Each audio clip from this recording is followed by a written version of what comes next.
Vendi sua casa de praia, mãe. Precisava do dinheiro. Mas o que ela não sabia era que a casa não era apenas tijolos e argamassa. Era uma promessa. Era o último bastião de uma vida inteira que eu construí com o meu falecido marido, o pai de minha filha. Aquele telefonema não me surpreendeu. Eu o esperava. Cada palavra, dita com aquela falsa camada de arrependimento, era uma nota em uma música que eu já conhecia de cor. Eu apenas ouvi, sentada em minha poltrona, a xícara de chá esfriando em minhas mãos. Do outro lado da linha, o silêncio dela pedia uma reação. Uma explosão de dor, talvez. Gritos, acusações. Eu não lhe dei nada disso. Apenas um suspiro cansado, que ela certamente interpretou como a resignação de uma velha derrotada. Está tudo bem, minha filha. Eu disse com a voz mais trêmula que consegui produzir. Se você precisava, está tudo bem. Ela desligou rapidamente, aliviada, e eu sorri. Um sorriso que ninguém viu. Um sorriso frio e afiado como uma lâmina de gelo. A vingança não é um prato que se come quente. É um banquete que se prepara por anos e se serve na temperatura exata. Tudo começou há cerca de 1 ano. As visitas de minha filha, antes esporádicas e apressadas, tornaram-se mais frequentes. Ela trazia flores, sentava-se comigo, perguntava sobre minha saúde, mas seus olhos nunca estavam realmente em mim. Eles vagavam pelo apartamento, calculando o valor dos poucos objetos que eu ainda mantinha, sua mente sempre em outro lugar. O marido dela a acompanhava às vezes, um homem com um sorriso que não alcançava os olhos, sempre falando sobre investimentos, sobre aproveitar as oportunidades. Eles falavam de suas dificuldades financeiras, das dívidas que se acumulavam por causa de um negócio que nunca decolava, de um padrão de vida que eles insistiam em manter. Eu ouvia tudo, balançando a cabeça com solidariedade fingida. Eu via a ganância crescendo neles, como uma erva daninha. A memória de meu pai, o amor da minha vida, era a única coisa que me mantinha lúcida. Ele sempre foi um homem à frente de seu tempo, um idealista, sim, mas com os pés firmemente plantados na realidade. Ele sabia como o mundo funcionava. Vanessa, ele me dizia, enquanto caminhávamos pela areia da Praia das Gaivotas, as pessoas são movidas por 2 coisas, amor e medo. Mas quando o dinheiro entra na equação, ele corrompe o amor e se alimenta do medo dos outros. Ele construiu aquela casa não como um investimento, mas como um refúgio. Cada tábua pregada, cada janela instalada, era um ato de amor. O jardim que ele cultivou era seu orgulho. E ele sabia que um dia a beleza daquele lugar atrairia os abutres. A armadilha foi montada há mais de 20 anos. Lembro-me da tarde em que ele chegou do cartório com uma pasta de documentos e um sorriso enigmático. Sentamos na varanda, o som das ondas como música de fundo. Ele me explicou, em termos simples, o que havia feito. Meu amor, disse ele segurando minhas mãos, este lugar é a nossa alma, e almas não estão à venda. Eu registrei algo na matrícula do imóvel, um cadeado eterno na alma do terreno. Ele chamou de servidão ambiental perpétua, uma ferramenta legal que ele, como advogado, conhecia bem. O terreno fazia fronteira com uma área de preservação. Usando isso, ele conseguiu estabelecer legalmente que nada naquele pedaço de terra poderia ser alterado. Nenhuma construção nova, nenhuma demolição, nenhuma expansão. A casa, nosso ninho, só poderia existir como ela era, uma casa simples para uma única família. Era uma declaração de amor à natureza e uma fortaleza contra a ganância do futuro. Quem quer que compre isto um dia, pensando em construir um prédio ou um hotel, terá comprado apenas uma bela vista e um grande problema, ele concluiu, piscando para mim. Na época, eu achei um gesto romântico, um pouco exagerado. Hoje, eu entendo que foi um ato de profecia. A investida final de minha filha veio há 6 meses. Ela chegou ao meu apartamento com uma expressão de preocupação profunda. Sentou-se ao meu lado, segurou minha mão e começou a falar sobre como era difícil para mim gerenciar tudo sozinha. Falou sobre a burocracia do sistema de pensões, sobre contas que precisavam ser pagas. Mãe, eu só quero te ajudar, ela disse, com os olhos cheios de lágrimas falsas. Se você me passasse uma procuração, eu poderia resolver tudo para você, cuidar de tudo, para que você não precise se preocupar com nada. Ela me estendeu os papéis e uma caneta. O marido dela estava parado perto da porta, observando.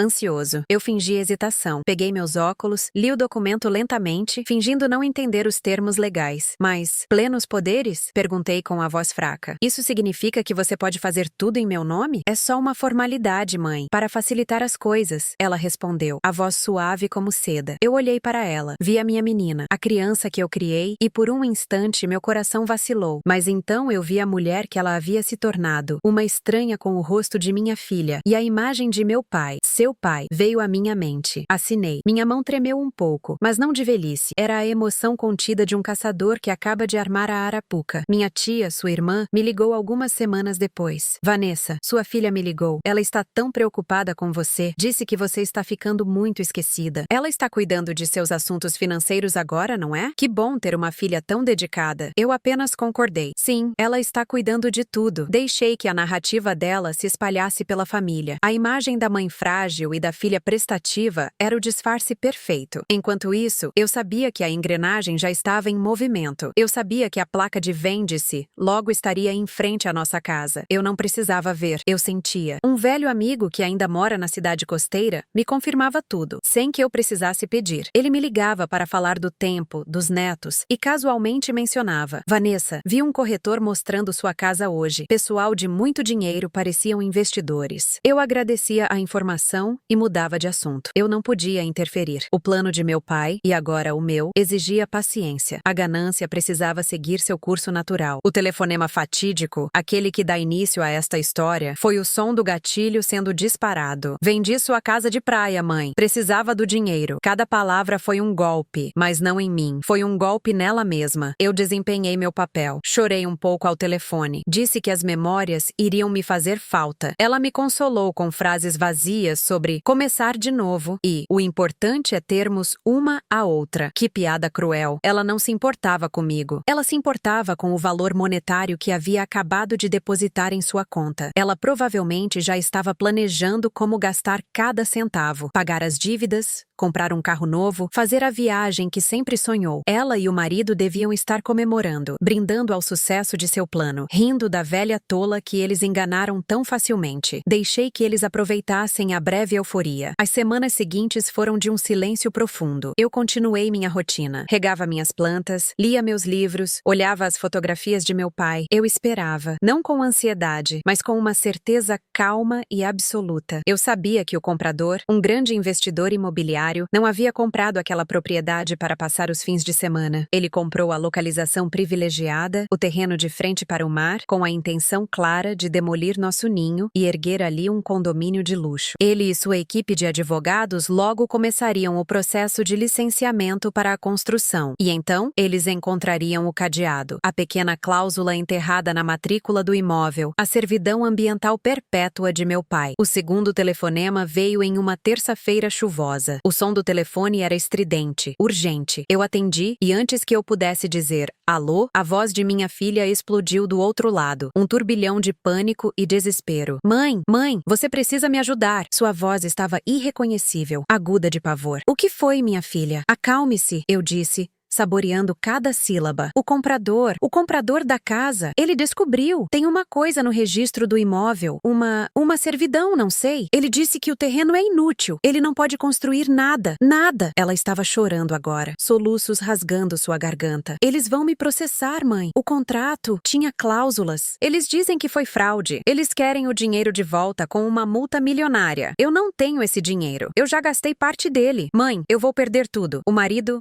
nós vamos ser presos. Eu deixei que ela se esvaziasse de todo o seu pânico. Deixei que as súplicas e os soluços preenchessem o silêncio. Era a música da consequência. Quando ela finalmente parou, ofegante, esperando minha ajuda, minha solução, minha compaixão de mãe, eu respirei fundo. A névoa da velhice frágil se dissipou de minha voz. O que saiu foi o aço. Fraude? Perguntei, com uma calma cortante. Mas você não fez a devida diligência antes de vender algo que não era seu para começo de conversa? Você não leu a matrícula completa do imóvel? Achei que você e seu marido fossem tão bons com oportunidades. Houve um silêncio chocado do outro lado da linha. Ela não esperava isso. Ela esperava a mãe confusa que ela acreditava que eu era. Mãe, o que... Você sabia? Ela sussurrou, a compreensão começando a despontar em sua voz, misturada com horror. Eu sei de tudo desde o início, respondi, minha voz firme como uma rocha. Eu sei do seu desespero financeiro, que não foi causado pelo azar, mas pela sua própria vaidade. Eu sei dos seus planos, das suas mentiras. Eu sei que você me olhou nos olhos e me viu não como sua mãe, mas como um obstáculo, um cofre a ser esvaziado. Você assinou a sua própria sentença no momento em que usou aquela procuração para profanar a memória de seu pai. Mas por quê? Por que você deixou? Ela gaguejou incrédula. Porque algumas lições não podem ser ensinadas com palavras, minha filha. Elas precisam ser vividas. Você precisava sentir o peso de suas próprias escolhas. Você vendeu um santuário para construir um castelo de areia. E agora, a maré está subindo. Você precisa me ajudar, ela gritou, a súplica voltando. Eu sou sua filha. Você não pode me deixar afundar. O dinheiro que você usou para pagar suas dívidas era o preço da alma daquela casa. E agora o comprador quer o valor dele de volta, com juros. Juros que você vai pagar pelo resto da sua vida. Eu não tenho esse dinheiro. E mesmo que tivesse, não moveria um dedo para te salvar do abismo que você mesma cavou. Eu disse. E cada palavra era um prego no caixão de suas esperanças. A casa que seu pai construiu está segura, protegida pela lei e pela inteligência dele. Ele protegeu nosso ninho até mesmo depois da morte. Você não vendeu a casa, minha filha. Você vendeu o seu futuro. Você vendeu o respeito da sua família. E isso é algo que dinheiro nenhum pode comprar de volta. Eu podia ouvi-la chorar. Um som que não me causava mais nenhuma dor. Apenas uma sensação de justiça sombria e inevitável. Adeus, eu disse, e desliguei o telefone. Olhei pela janela do meu apartamento. A chuva lavava a cidade. Eu me sentia limpa. A dor da traição havia sido substituída pela satisfação fria de uma missão cumprida. Peguei o porta-retrato na mesinha ao lado. Era a minha foto favorita. Eu e meu pai, jovens, sorrindo na varanda da casa de praia, o sol se pondo no mar atrás de nós. A placa de bronze na entrada, nosso ninho, brilhava na imagem. O ninho estava a salvo. A memória dele estava honrada. Minha vingança não foi um ato de ódio, mas o último ato de amor por ele. Eu me tornei a guardiã de seu legado, e a lição para minha filha foi dura, sim, mas justa. Ela aprendeu, da pior maneira possível, que o valor de um lar não está em seu preço, mas nas memórias que ele guarda. E algumas memórias são eternas e protegidas por cadeados que a ganância jamais conseguirá abrir. A quietude que se instalou em meu apartamento depois que desliguei o telefone não era vazia, era preenchida pela presença de meu pai, pela certeza de que ele estaria sorrindo, onde quer que estivesse. A justiça não faz barulho, ela simplesmente se assenta, pesada e definitiva, sobre os ombros de quem a merece. Guardei o porta-retrato com cuidado, como se guardasse a própria memória viva. Naquela noite, pela primeira vez em muito tempo, eu dormi profundamente, sem os fantasmas da traição assombrando meu descanso. O som da chuva era a única canção de ninar de que eu precisava. Os dias seguintes foram marcados por um bombardeio de chamadas perdidas e mensagens desesperadas. Minha filha tentou de todas as formas me alcançar. As mensagens começaram com súplicas. Mãe, por favor, me atende. A gente precisa conversar. Eu cometi um erro terrível. Depois, evoluíram para acusações veladas. Como você pôde fazer isso comigo? Com sua própria filha? Você armou tudo isso. E finalmente chegaram ao puro pânico. Eles vão levar nosso apartamento. O marido perdeu o emprego por causa do escândalo. Estamos arruinados. A culpa é sua. Eu lia cada uma delas com o distanciamento de quem lê as notícias de um país distante. As palavras dela não me tocavam mais. Eram apenas o eco de um desastre que ela mesma havia construído. A inevitável visita aconteceu em uma manhã de sábado. A campainha tocou de forma insistente, quase agressiva. Eu já sabia quem era. Respirei fundo, ajeitei meu chale sobre os ombros e caminhei sem pressa até a porta. Ao abrir, encontrei minha filha e o marido dela. A aparência deles era chocante. Ela estava pálida, com olheiras profundas, os cabelos desgrenhados. Ele, o homem do sorriso fácil e dos planos grandiosos, parecia 10 anos mais velho, o rosto contraído em uma máscara de raiva e medo. Finalmente, ela disse, a voz rouca, tentando passar por mim para entrar. Eu me mantive firme na porta. O que vocês querem? Perguntei, com uma calma que pareceu enfurecê-los ainda mais. O que nós queremos? Nós queremos que você conserte isso! Gritou o marido, apontando um dedo trêmulo para mim. Você sabia o tempo todo. Você nos deixou vender uma propriedade com um vício oculto. Isso é crime. Nós podemos te processar. Eu ergui uma sobrancelha. Processar a mim? Com base em quê? Na procuração que vocês me fizeram assinar sob falsos pretextos? Vocês usaram de minha suposta fragilidade para tomar o que não lhes pertencia. Vocês conduziram a negociação. Vocês assinaram o contrato de venda. Vocês garantiram ao comprador que o terreno era livre e desembaraçado para a construção. A fraude, eu disse, olhando vendo diretamente nos olhos dele. Foi cometida por vocês. E apenas por vocês. Eu não assinei nada. Não vendi nada. Apenas dei a corda. Quem se enforcou foram vocês mesmos. Minha filha começou a chorar. Um choro desesperado e infantil. Mãe, por favor. Ela soluçou, agarrando meu braço. Esqueça ele. Sou eu, sua filha. Você vai me deixar ir para a prisão? Perder tudo o que temos? O comprador nos deu um prazo para devolver o valor integral mais a multa. Nós não temos nem um terço disso. Você tem que nos ajudar. Venda este apartamento. Use suas economias. Faça alguma coisa. Aquele pedido foi a gota d'água. A última fagulha de compaixão que eu poderia sentir por ela se extinguiu. Este apartamento? Repeti incrédula. Minhas economias? O dinheiro que seu pai e eu guardamos por toda uma vida de trabalho duro? Para que eu entregue tudo a vocês? Para que possam consertar o erro nascido da ganância de vocês? Para que aprendam o quê? Que a mamãe sempre estará aqui para limpar a sujeira? Eu me soltei de seu aperto com suavidade, mas com firmeza. Não, a lição ainda não terminou. Vocês precisam sentir o fundo do poço que cavaram. O marido dela deu um passo à frente, o rosto vermelho de fúria. Sua velha egoísta. Você prefere ficar com seu dinheiro e suas memórias enquanto sua única filha afunda. A memória mais importante que eu tenho é a de um homem bom. Meu pai, que previu que um dia a ganância bateria à nossa porta e ele se certificou de que a casa, a alma dele, estaria protegida. Vocês não tentaram roubar apenas uma propriedade. Vocês tentaram apagar a história dele, o legado dele, por um punhado de dinheiro para sustentar uma vida de aparências. O egoísmo, meu caro, tem muitas faces e a de vocês é a mais feia que eu já vi. Eu olhei para minha filha, que me encarava com uma mistura de ódio e súplica. A casa está a salvo, eu disse a ela. O ninho que seu pai construiu continua de pé, intocado. O comprador, furioso, já desistiu do negócio e agora só quer o dinheiro dele de volta. A casa voltará a ser minha, legalmente, e ela nunca mais será ameaçada. Esse era o plano. O preço que vocês pagarão por isso é o custo da sua desonestidade. Agora, por favor, saiam da minha casa. Eles ficaram parados por um instante, chocados com minha firmeza. O marido ainda parecia querer discutir, mas minha filha o puxou pelo braço, derrotada. O olhar que ela me lançou antes de se virar foi o de uma completa estranha. Não havia mais amor, nem arrependimento, apenas o vazio da perda. Eu fechei a porta e a tranquei. O som do trinco foi o ponto final em um capítulo doloroso de minha vida. Apoiei a testa na madeira fria da porta e, pela primeira vez, permiti que algumas lágrimas silenciosas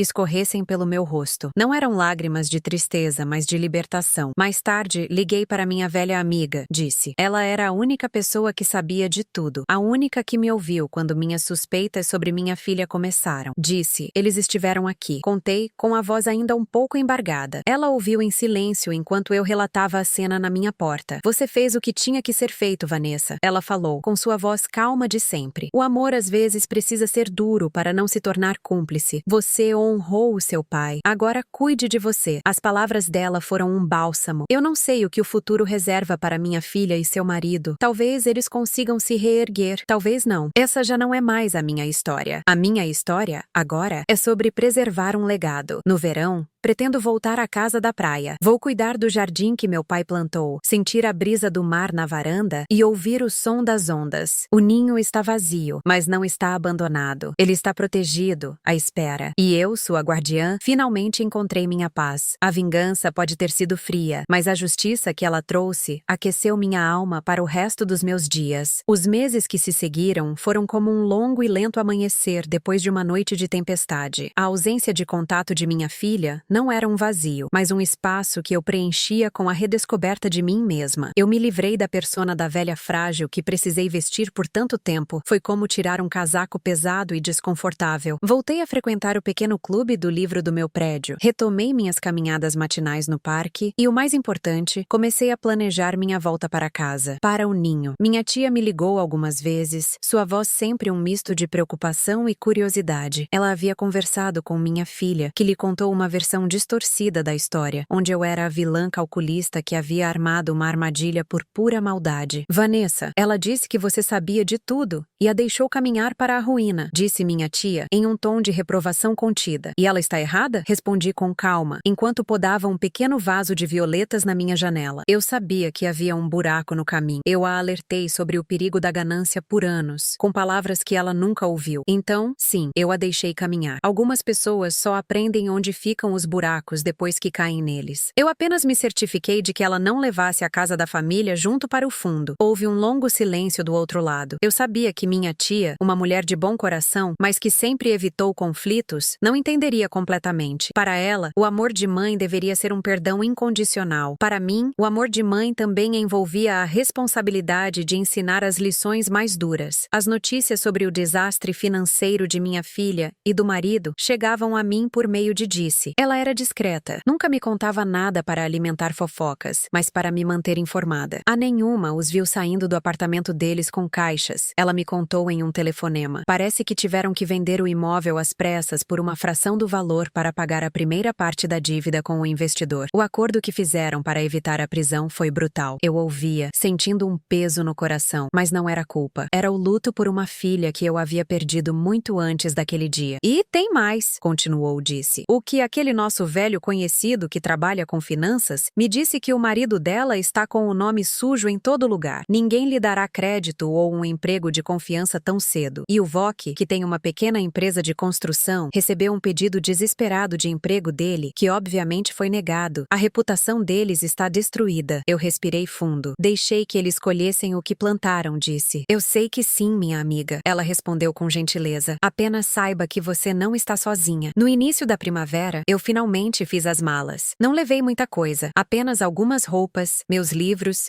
e o porta-retrato com a foto minha e de meu pai. Contratei um serviço de transporte e fiz a viagem para a cidade costeira. Quando o carro virou na rua de terra que levava à nossa casa, meu coração bateu mais forte. Lá estava ela, exatamente como eu me lembrava. A pintura um pouco desbotada pelo sol e pela maresia, o jardim um pouco selvagem pela negligência, mas ainda assim firme, imponente em sua simplicidade. A placa Nosso Ninho ainda estava lá, um pouco oxidada, mas legível. Os primeiros dias foram de trabalho duro. Contratei um rapaz da vila para me ajudar a limpar o jardim. Enquanto ele capinava as ervas daninhas, eu cuidava das roseiras de meu pai, podando os galhos secos e adubando a terra. Dentro de casa, o cheiro era de poeira e abandono. Abri todas as janelas, deixando a brisa do mar entrar e purificar o ar. Limpei cada cômodo, toquei cada objeto. A poltrona onde meu pai lia o jornal, a mesa da cozinha onde tomávamos café da manhã, o pequeno arranhão no batente da porta que minha filha fez quando era criança e aprendeu a andar de patins. As memórias estavam todas ali, intactas. Elas não haviam sido vendidas. Não podiam ser. Um dia, enquanto arrumava o velho escritório de meu pai, encontrei uma caixa de madeira no fundo de um armário. Dentro,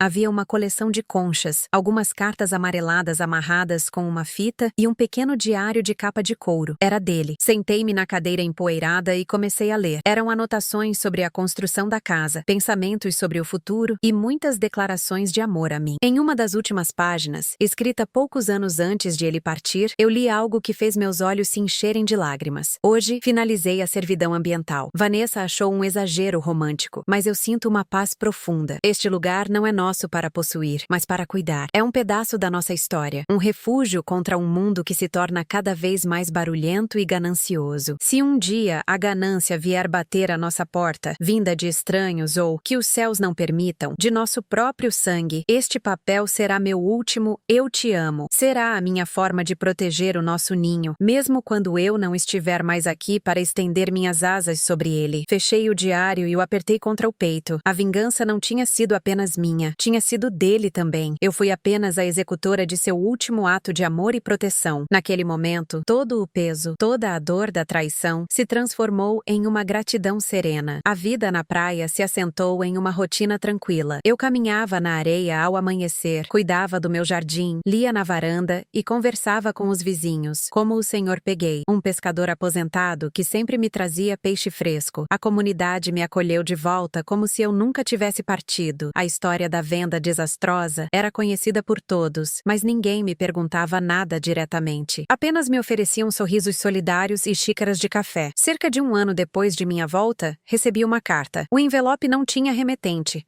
mas eu reconheci a caligrafia imediatamente. Era de minha filha. Minhas mãos tremeram um pouco ao abri-la. Eu não sabia o que esperar. Um pedido de perdão? Mais acusações? A carta era curta, escrita em um papel simples. Mãe, não sei por que estou escrevendo isso. Talvez porque não me resta mais ninguém. Nós perdemos tudo. O apartamento, o carro, os amigos. O marido trabalha em um emprego que mal paga nossas contas. Moramos em um lugar pequeno e alugado, longe de tudo. Todos os dias eu acordo e sinto o peso do que fiz. Não é o dinheiro que me faz mais falta. É a sensação de ter um lugar para chamar de meu, de ter uma história. Eu destruí a minha. Eu passo em frente à casa da praia às vezes. No meu caminho para o trabalho, eu a vejo de longe. O jardim está florido de novo. Eu vejo a luz acesa na janela da sala à noite. Eu sei que você está aí. Eu não peço seu perdão, porque não acho que o mereço. Eu só queria que você soubesse que eu entendi. Tarde demais. Eu sei. A lição foi aprendida. O preço foi o meu futuro. Adeus. Eu li a carta várias vezes. Não havia ódio em meu coração, nem alegria pela sua miséria. Havia apenas uma tristeza profunda e silenciosa pelo caminho que ela escolheu. Ela havia aprendido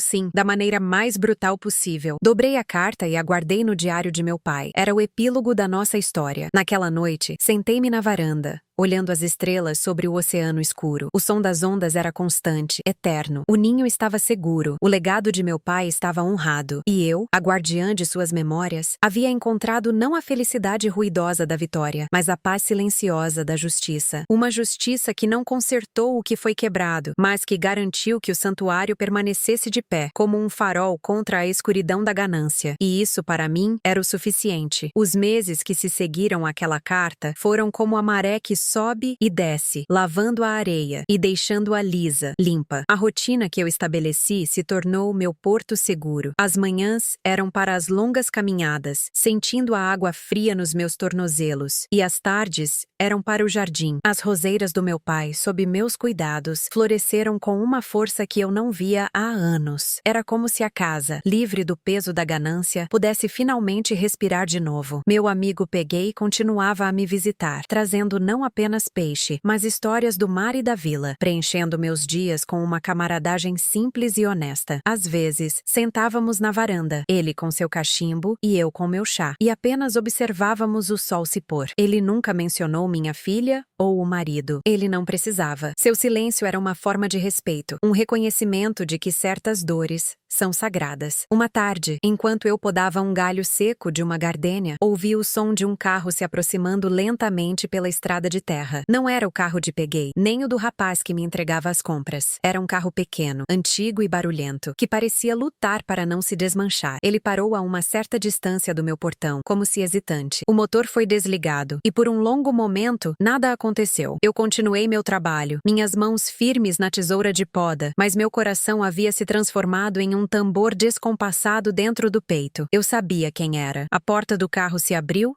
e ela desceu. Minha filha. A mulher que eu vi não era a mesma que me visitava com olhos calculistas. Esta estava mais magra, os ombros curvados sob o peso de algo invisível. As roupas eram simples, gastas. O cabelo, antes sempre impecável, estava preso de qualquer maneira. E o rosto não tinha maquiagem, revelando olheiras profundas. Ela ficou parada ao lado do carro, apenas olhando para a casa, olhando para mim no jardim. Não havia arrogância em sua postura, apenas um cansaço que parecia vir da alma. Eu larguei a tesoura de poda sobre um banco de pedra e caminhei lentamente até o portão. Não o abri, apenas fiquei ali, do lado de dentro, observando-a. O vento do mar soprava uma mecha de cabelo em seu rosto, e ela a afastou com um gesto lento. Seus olhos, que antes brilhavam com avidez, agora estavam opacos, vazios. Mãe, ela disse, a voz tão baixa que quase foi levada pelo vento. Eu não respondi, apenas esperei. O que mais havia para ser dito? A carta dela tinha sido um adeus. O que ela fazia ali? Eu não vim pedir nada. Ela continuou, como se lesse meus pensamentos. Eu precisava ver com meus próprios olhos. Ela gesticulou vagamente na direção do jardim. Está bonito, como antes. A terra é boa, eu respondi, minha voz neutra. Ela sempre se recupera quando as ervas daninhas são arrancadas. A metáfora a atingiu. Eu vi um espasmo de dor cruzar seu rosto. Ela baixou o olhar para os próprios sapatos. Eu sei o que eu fui. Eu sei o que eu fiz. Viver com isso todos os dias. É uma punição maior do que qualquer tribunal poderia me dar. Nós ficamos em silêncio por mais um tempo. O som das ondas quebrando na praia era o único barulho entre nós. Eu podia ver os detalhes agora. As unhas roídas, as mãos que tremiam levemente. A vida a havia quebrado. Seu pai amava este lugar mais do que qualquer coisa material no mundo, eu disse. Finalmente, minha voz um pouco mais suave. Ele não construiu esta casa com dinheiro. Ele a construiu com tempo, com as próprias mãos. Ele dizia que cada prego era uma promessa de que teríamos um refúgio. Não importava o quão feio o mundo lá fora ficasse. Ela levantou os olhos para mim e pela primeira vez eu vi lágrimas se formando. Não as lágrimas de autopiedade que eu já tinha visto antes, mas algo diferente, algo real. Eu encontrei o diário dele, continuei. Ele escreveu sobre a armadilha que deixou, a servidão ambiental. Ele não a fez por raiva ou desconfiança. Ele a fez por amor. Ele escreveu que, se um dia a ganância batesse à nossa porta, vinda de estranhos ou do nosso próprio sangue, aquele papel seria o último "eu te amo" dele. Uma forma de proteger o ninho mesmo depois de partir. Uma lágrima solitária escorreu pelo rosto dela. Ela não a enxugou. Então, não foi você, ela sussurrou. Foi ele. O tempo todo foi ele. Ele me protegeu, eu corrigi. Ele protegeu a memória dele. Ele protegeu a única coisa que realmente importava. Você vendeu tijolos, minha filha. Mas você nunca poderia ter vendido a alma deste lugar. Ela nunca esteve à venda. Ela finalmente pareceu entender a dimensão completa do que havia feito. Não era apenas uma transação imobiliária que deu errado. Era a profanação de um legado. Uma traição a um amor que ela nunca se deu ao trabalho de compreender. O marido, com sua conversa sobre investimentos e oportunidades, a havia seduzido, mas a semente da ganância já estava dentro dela, esperando para ser regada. Eu tenho que ir, disse ela,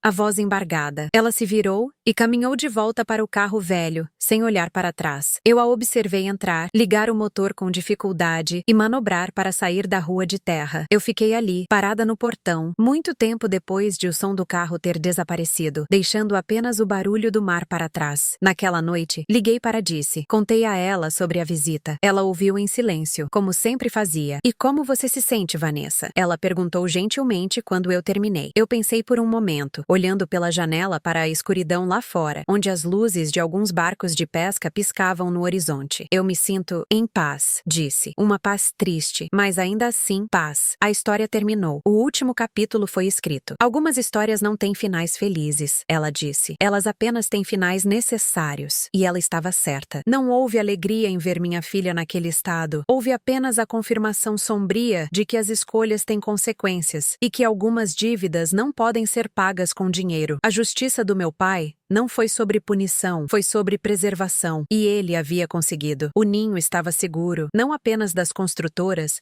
mas da própria decadência que havia consumido sua descendente. Nos anos que se seguiram, eu envelheci junto com a casa. Minhas mãos ficaram mais enrugadas, meus passos mais lentos. A pintura da casa desbotou um pouco mais, e algumas telhas precisaram ser trocadas, mas a estrutura permaneceu forte. O jardim florescia a cada primavera, e o som das ondas nunca parou. Eu nunca mais tive notícias da minha filha. Às vezes, eu me perguntava sobre ela, mas era como pensar em alguém de um livro que eu li há muito tempo. A conexão emocional, o laço que uma vez pareceu inquebrável, havia se desfeito, erodido pela traição, até que nada restou. Eu era a guardiã do ninho, a última sentinela de um amor que construiu paredes não para manter o mundo fora, mas para manter a santidade dentro. E naquela varanda, sentindo a brisa salgada no rosto, eu sabia que tinha cumprido minha promessa. A vingança não foi um ato, foi uma consequência. E a paz, meu prêmio final, era real e era minha. A paz, no entanto, não significa esquecimento. Foi por isso que, uma vez por ano, eu recebia a visita de Contratei, um homem discreto, de poucas palavras, que eu paguei por anos para me trazer um único tipo de notícia, a verdade nua e crua sobre a vida da minha filha. Ele sentou-se comigo na varanda e me entregou um envelope. Dentro, um breve relatório. Minha filha vivia em uma cidade pequena, a centenas de quilômetros de distância. Trabalhava como garçonete em um restaurante simples. O marido a havia deixado logo após o desastre financeiro. Não havia luxo, não havia mais apartamento aparências. Havia apenas o peso diário de uma vida refeita do zero. Contratei e esperou que eu lesse. Eu dobrei o papel e olhei para o mar. Não senti alegria. Senti o ponto final. A vingança do meu pai não foi um incêndio que destruiu tudo, mas uma correnteza que levou minha filha para a margem que ela mesma escolheu. A paz, no entanto, não significa esquecimento. Foi por isso que uma vez por ano eu recebia a visita de Contratei, um homem discreto, de poucas palavras, que eu paguei por anos para me trazer um único tipo de notícia: a verdade nua e crua sobre a vida da minha filha. Ele sentou-se comigo na varanda e me entregou um envelope. Dentro, um breve relatório. Minha filha vivia em uma cidade pequena, a centenas de quilômetros de distância. Trabalhava como garçonete em um restaurante simples. O marido a havia deixado logo após o desastre financeiro. Não havia luxo, não havia mais aparências. Havia apenas o peso diário de uma vida refeita do zero. Contratei e esperou que eu lesse. Eu dobrei o papel e olhei para o mar. Não senti alegria. Senti o ponto final. A vingança do meu pai não foi um incêndio que destruiu tudo, mas uma correnteza que levou minha filha para a margem que ela mesma escolheu. Contratei e levantou-se para ir embora. Seu trabalho cumprido por mais um ano. É tudo, Vanessa? Ele perguntou. Sua voz grave e sem emoção. Eu assenti. É tudo, Contratei. Obrigada. Ele se foi tão silenciosamente quanto chegou, deixando-me com meus pensamentos e a brisa do mar. Eu acreditava que aquele era o verdadeiro fim, o epílogo silencioso de uma história dolorosa. Eu estava errada. Era apenas o fim de um capítulo. O livro, ao que parecia, ainda tinha páginas a serem viradas. Cerca de 3 meses depois da última visita de Contratei, a campainha do meu apartamento tocou em um horário incomum. Já passava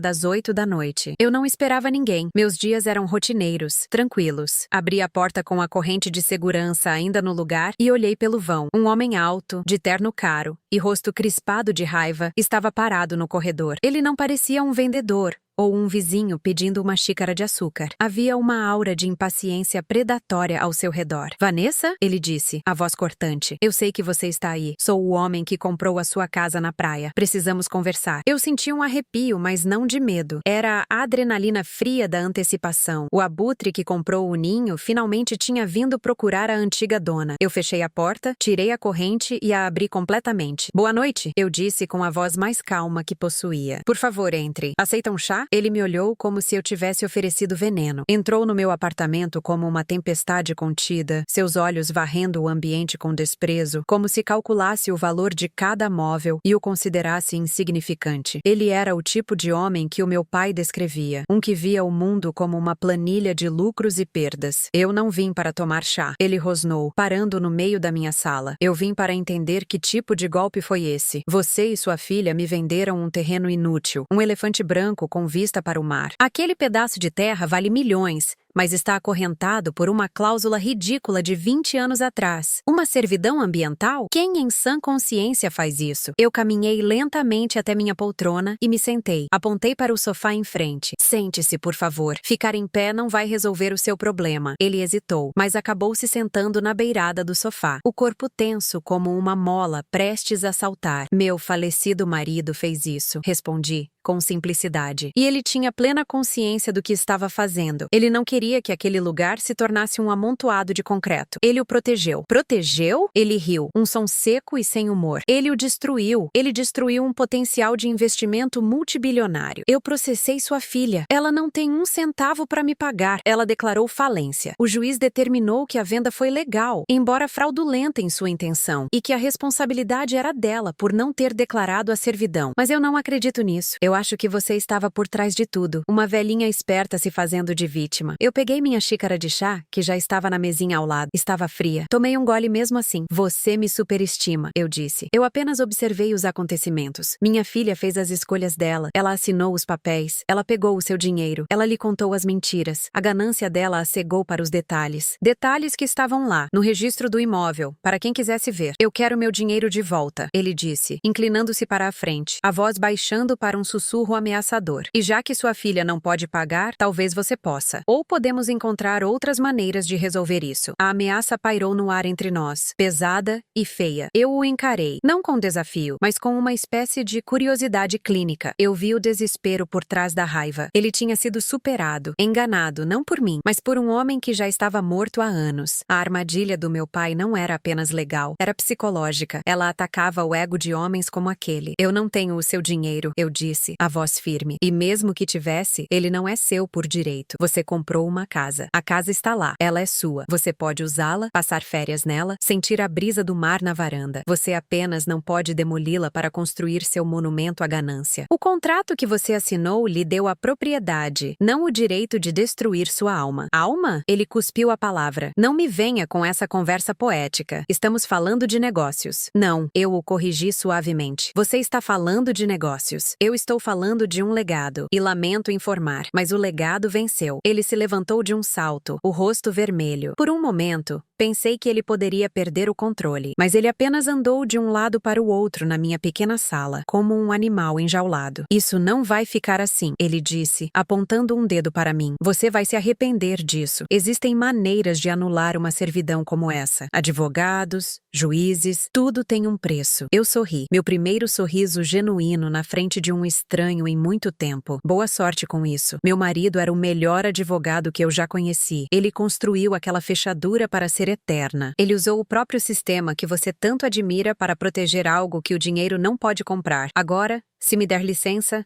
está tarde e eu preciso descansar. Ele me fuzilou com o olhar, abriu a boca para dizer algo mais, mas desistiu. Ele viu em meus olhos que não havia medo. Havia apenas uma certeza inabalável. Ele se virou e saiu, batendo a porta com força suficiente para fazer os porta-retratos na estante tremerem. Quando o som de seus passos desapareceu no corredor, eu respirei fundo. A paz que eu sentia antes havia sido abalada, mas em seu lugar havia algo novo, uma sensação de batalha. A guerra não tinha acabado. O fantasma do meu pai havia ganhado o primeiro round, mas o inimigo estava se reagrupando. E eu, a guardiã do ninho, precisava me preparar. Na manhã seguinte, fiz a primeira ligação para Disse. Contei a ela sobre a visita noturna. Ela ouviu pacientemente, como sempre. Ele está desesperado, Vanessa, Disse falou, com sua voz que sempre parecia acalmar as tempestades dentro de mim. Homens desesperados fazem coisas estúpidas. Você precisa ter cuidado. Eu sei, respondi, mas não tenho medo dele. Disse. Tenho pena. Ele é prisioneiro do próprio dinheiro. O que eu preciso é de ajuda. Preciso de conselhos. O pai deixou uma rede de pessoas, você se lembra? Houve uma pausa do outro lado da linha. Eu me lembro, mas isso foi há tanto tempo. Não sei se eles ainda... Vou tentar. Eu a interrompi. Preciso saber se as defesas que ele construiu ainda são fortes. Desliguei o telefone e procurei em uma velha agenda de contatos, com a capa de couro já gasta pelo tempo. Os nomes estavam lá, alguns com os números de telefone riscados e atualizados ao longo dos anos. Encontrei o que procurava. O primeiro nome da minha lista era Q, que era um advogado, um antigo protegido do meu pai, um homem que via a lei não como um conjunto de regras,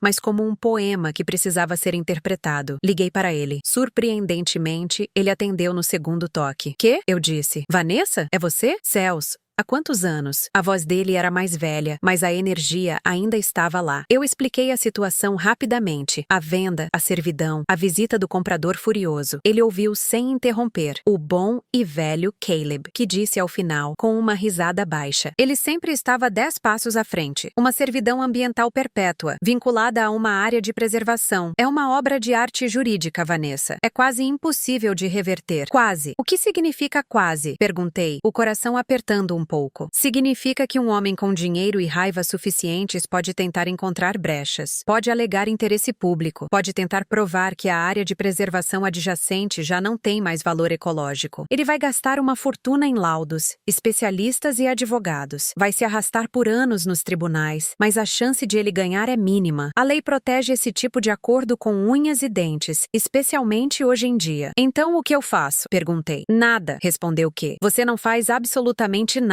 Você não é parte do processo. Ele processou a sua filha. A casa é dele. Se ele quiser processar o Estado para anular a servidão, O problema é dele. A fortaleza que o Caleb construiu se defende sozinha. Apenas viva sua vida, Vanessa. E se ele te procurar de novo, me ligue imediatamente. Senti um alívio imenso. A primeira muralha de defesa estava intacta. Agradeci aqui e desliguei. Mas a ameaça do homem ainda ecoava em minha mente. Existem outras maneiras de resolver isso. Ele não estava falando apenas dos tribunais. Eu precisava saber mais sobre ele. E para isso, eu precisava de Peguei. Peguei era outro contato da velha agenda do meu pai. Ele não era advogado. Sua profissão era mais fluida. Ele encontrava informações. Era um investigador particular, mas com um talento especial para descobrir o que as pessoas queriam manter escondido. Liguei para ele. A conversa foi curta e direta. Eu dei o nome do comprador e pedi que ele descobrisse tudo o que pudesse. Considere feito, Vanessa, ele disse. O de sempre? O de sempre, confirmei. Isso significava que ele me enviaria um relatório e a conta.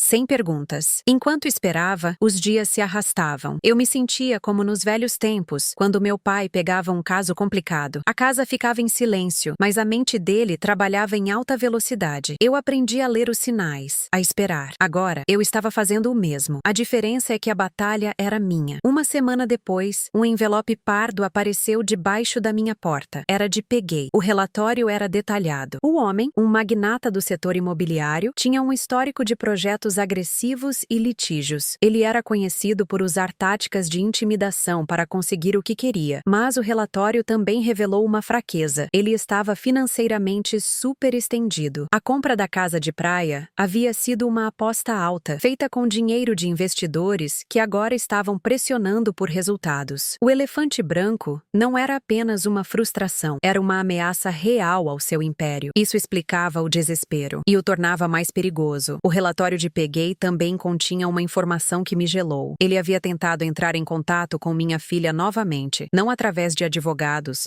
mas pessoalmente. Havia uma nota sobre uma visita que ele fez à pequena cidade onde ela morava. Ninguém sabia o que foi dito, mas depois da visita, ela pediu demissão do restaurante e seus vizinhos não a viam há dias. Meu coração afundou. O que aquele homem queria com ela? Vingança? Usá-la contra mim? A correnteza que eu pensei tê-la levado para uma margem segura agora ameaçava afogá-la. E por mais que ela tivesse me traído, a ideia de que ela estava em perigo nas mãos daquele homem, o instinto de mãe que eu pensei ter morrido, se agitou dolorosamente dentro de mim. Eu não conseguia dormir naquela noite. As palavras do meu pai voltaram a mim. As pessoas são movidas por duas coisas: amor e medo. Minha filha havia sido movida pela ganância, que é uma forma corrompida de amor próprio. Agora, aquele homem estava usando o medo contra ela. E eu, o que me movia? Vingança? Preservação? Ou um amor antigo e ferido que se recusava a morrer? Decidi que não podia ficar parada. Se ele a estava usando como um peão em seu jogo contra mim, então ele havia trazido a guerra para um novo território. Um território que eu não podia ignorar. Pela manhã, eu liguei para a Contratei. Preciso que você encontre minha filha, eu disse. Sem rodeios. Eu não sei onde ela está. Ela pode estar em perigo. Isso vai além do nosso acordo anual, Vanessa. Ele respondeu. Eu pagarei o que for preciso, afirmei. Apenas a encontre. Enquanto Contratei a procurava, eu me voltei para outra pessoa da lista do meu pai. Minha cunhada, a irmã dele, a quem eu chamava de tia. Tia era uma mulher prática, com os pés no chão, que nunca teve muita paciência para os idealismos do irmão, mas o amava ferozmente. Ela também nunca gostou da minha filha. Ela sempre teve olhos maiores que o estômago, Vanessa. Tia me disse ao telefone, depois que eu contei tudo. Sua voz não tinha surpresa, apenas uma resignação cansada. Eu avisei a você e ao meu irmão que vocês a estavam mimando demais, dando tudo o que ela queria. Ela nunca aprendeu o valor das coisas, apenas o preço delas. Eu sei, tia, mas agora não é hora para isso. Ela desapareceu. Um homem perigoso a procurou. Então ela colheu o que plantou. Tia disse com uma dureza que me feriu. Ela fez a cama, agora tem que se deitar nela. Você não deve nada a ela, Vanessa. Não depois do que ela fez com a memória do meu irmão. Ela ainda é minha filha, sussurrei. Mais para mim do que para ela. Sangue não significa lealdade, retrucou tia. Mas faça o que seu coração mandar. Só não se deixe arrastar para o fundo do poço com ela. Você já sofreu o suficiente. Desliguei, sentindo-me mais sozinha do que antes. Tia estava certa, em um nível lógico. Mas o coração não entende de lógica. O fio que me ligava à minha filha Estava esgarçado, quase rompido, mas ainda existia. 2 dias depois, contratei ligou. Eu a encontrei. Onde ela está? Ela está bem? Ela está em um hotel barato na cidade vizinha. Pagou em dinheiro por 1 semana. Não parece estar ferida, mas está assustada. Fica a maior parte do tempo dentro do quarto. Ele me deu o endereço. Eu sabia o que tinha que fazer. Peguei minha bolsa, as chaves do carro e saí. Fazia anos que eu não dirigia para fora da cidade, mas meus músculos se lembraram dos movimentos.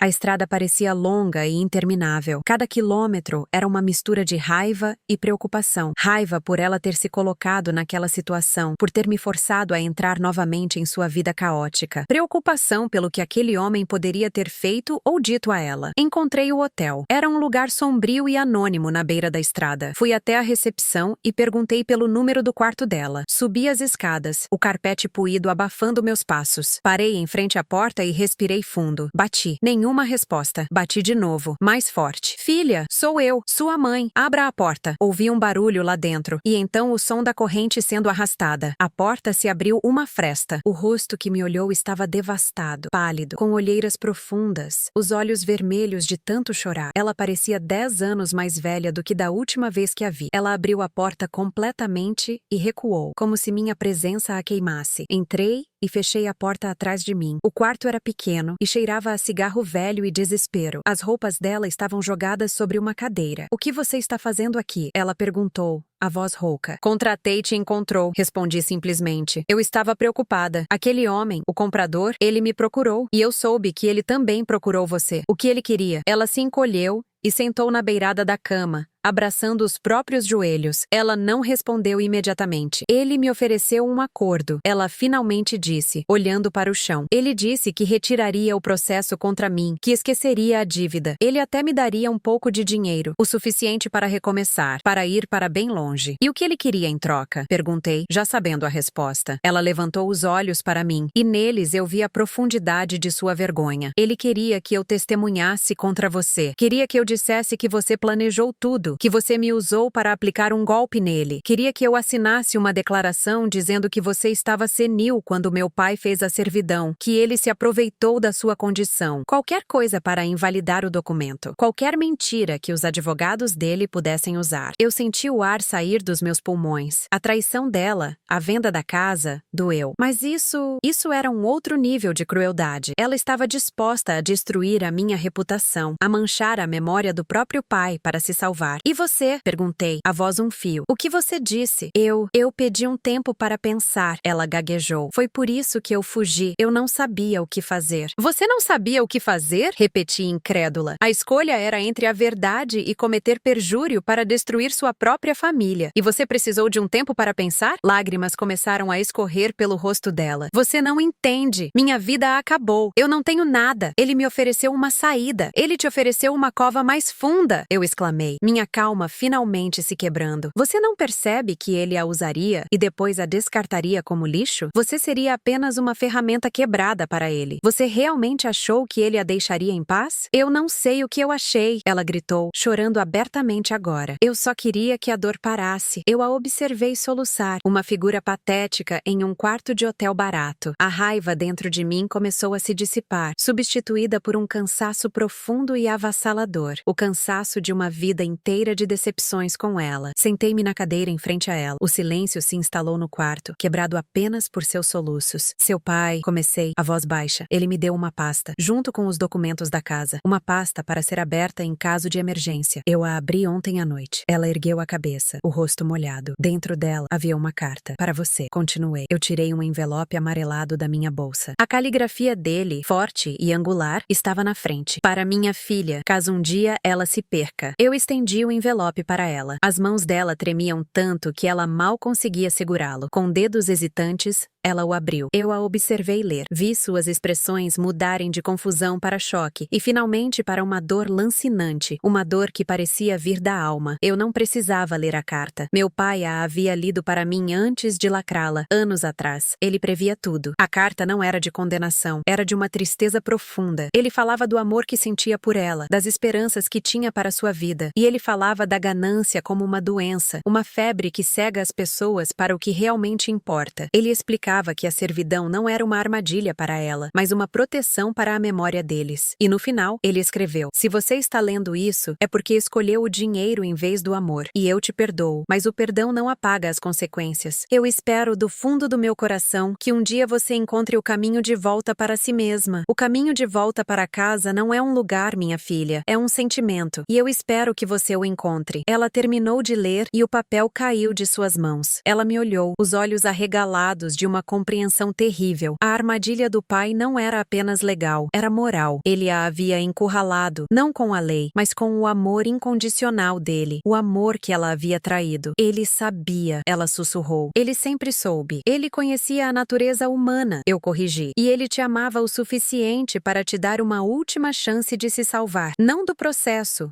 não da dívida. Salvar a si mesma. A escolha é sua, filha. Você pode assinar as mentiras daquele homem e se perder para sempre. Ou pode enfrentar as consequências de seus atos. E talvez um dia encontrar a paz que meu pai desejou para você. Eu me levantei. Eu não posso fazer essa escolha por você. Eu vim aqui para ter certeza de que você estava segura. Agora, o resto é com você. Virei-me e fui em direção à porta. Mãe, ela chamou, a voz embargada. Eu parei, mas não me virei. O que eu faço? Você faz a coisa certa, eu disse suavemente. Pela primeira vez em muito tempo, apenas faça a coisa certa. E então, eu saí, fechando a porta atrás de mim, deixando-a sozinha com a carta do pai e o peso de sua decisão. No caminho de volta para casa, eu senti algo mudar dentro de mim. A batalha não era mais sobre a casa, ou o dinheiro, ou mesmo a vingança. Era sobre a alma da minha filha, e eu havia acabado de entregar a ela a única arma que poderia salvá-la, a verdade do amor de seu pai. Quando cheguei ao meu apartamento, o telefone estava tocando. Era que: "Vanessa, tenho notícias", ele disse, a voz séria. Nosso amigo em comum, o comprador, fez um movimento. Ele entrou com uma petição de emergência para anular a servidão, alegando fraude e má-fé da sua parte. E ele anexou uma declaração juramentada. Meu estômago gelou. De quem? De sua filha. Disse que, por um instante, o mundo pareceu parar. O silêncio na linha era ensurdecedor. Então, ela tinha feito sua escolha. E ela tinha escolhido o caminho mais sombrio. A dor que senti foi diferente de tudo o que eu já havia sentido. Não era raiva, era um vazio. O fim de toda a esperança. Vanessa, você está aí? A voz de que me trouxe de volta. Sim, estou, respondi, a voz oca. O que diz a declaração? É aí que as coisas ficam interessantes, disse que. Eu tenho uma cópia. Na declaração, sua filha confessa tudo. Ela confessa que enganou você para obter a procuração. Confessa que agiu por ganância. Confessa que vendeu o imóvel sabendo que o comprador tinha a intenção de demoli-lo e que ela ocultou deliberadamente a informação sobre a servidão que ela mesma desconhecia por negligência. Ela afirma que você não teve nenhuma participação no esquema, que você foi a principal vítima. E ela termina dizendo que a oferta do comprador para que ela mentisse em troca de benefícios foi uma tentativa de obstrução da justiça. Eu tive que me sentar. Minhas pernas fraquejaram. Ela fez isso? Sussurrei. Ela fez, confirmou que ela se entregou completamente. O advogado do comprador retirou a petição 1 hora depois. A declaração dela não apenas arruinou o caso dele, como o colocou em uma posição legal muito perigosa. Ela basicamente o acusou de um crime. Ele não vai mais te incomodar, Vanessa. Ele perdeu. E sua filha, bem, ela vai enfrentar as consequências de sua confissão. Mas ela fez a coisa certa. Desliguei o telefone em estado de choque. Lágrimas rolaram pelo meu rosto. Mas não eram lágrimas de tristeza ou de vitória. Eram lágrimas de um tipo estranho de alívio. Ela tinha ouvido o pai. No fundo de seu poço de desespero, ela encontrou a última centelha de decência e a usou. A história, finalmente, tinha chegado ao fim. Não houve vencedores, apenas sobreviventes. Eu sobrevivi com minhas memórias intactas. Minha filha sobreviveu com a chance de reconstruir uma vida honesta, mesmo que difícil. A casa, o ninho, sobreviveu, protegida e em paz, exatamente como meu pai planejara. Eu me levantei e fui até a janela. O sol estava se pondo, pintando o céu com cores de laranja e roxo. Eu não sabia o que o futuro reservava para a minha filha, e talvez nunca mais a visse. Mas naquela noite, pela primeira vez em muito tempo, eu rezei por ela. Rezei para que ela encontrasse o caminho de casa, não o lugar de tijolos e argamassa à beira-mar, mas o sentimento de paz dentro de si mesma. A vingança do meu pai nunca foi sobre destruir, foi sobre revelar a verdade. E a verdade,